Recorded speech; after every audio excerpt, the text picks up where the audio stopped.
Okay, now we've sewn the wool sample right here. We have the Texture Magic on the back, and we've really pulled a lot of loft up into this piece of sample.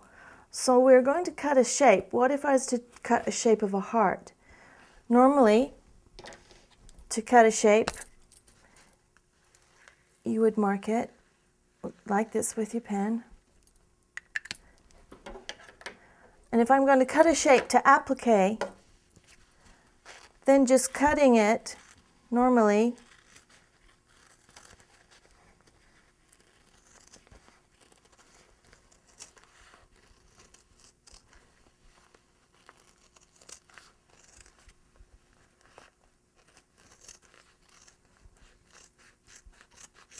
cutting around the shape, here I have my shape. Now there is an inherent problem with this. The inherent problem being that when I go to sew this, or I go to put this on with a buttonhole stitch, as my foot moves along, it is going to start interfering with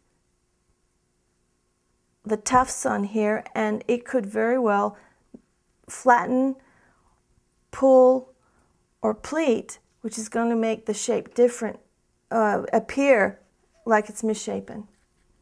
So in order to do this with Texture Magic,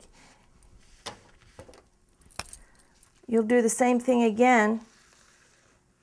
Draw your heart shape. But this time you take it to the machine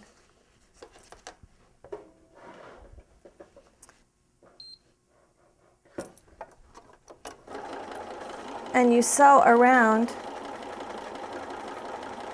your shape first.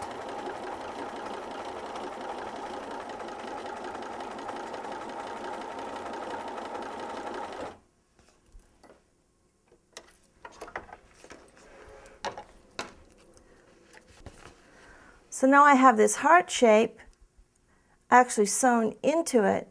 It has already taken care of any pleats or any places where the fabric might lift off and that you'll see the Texture Magic on the back, or it'll make it a misshapen shape. And so now when I cut it out, I'm cutting out as close to that cutting line as possible.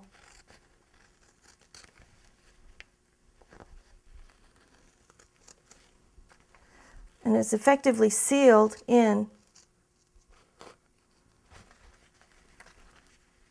the fabric and in all its tuft and in all its texture.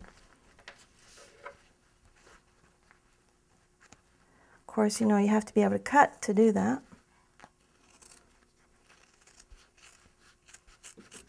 There we go. So now you have a shape that you can come around and do buttonhole stitch on, and you will be able to manage a lot easier than this, where it has all these open spaces. This is all sealed down. And that's how you cut out shapes after texturizing your fabric.